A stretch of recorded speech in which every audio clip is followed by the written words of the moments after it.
जदि आप पुरी आसन पाखे बेला मिलला भल खावाई चाहते तो स्टेशन रू 50-60 मीटर दूर में पड़ो चंदू रेस्टोरेंट मुझे आपको भिडियो देखा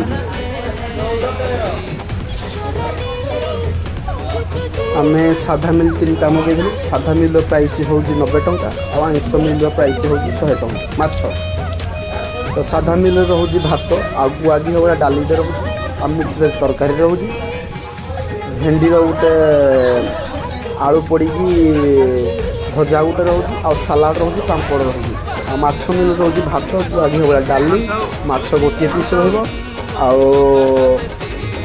पापड़ रलाड रही आउ एठी साधा बिरियानी भी रोचे चिकेन बिरियानी भी रोचे खाଇବା भाई बहुत बढ़िया व्यवहार भी बहुत बढ़िया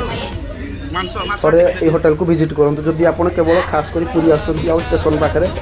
बेला मिल खाया चाहते ये होती से ढाबार मालिक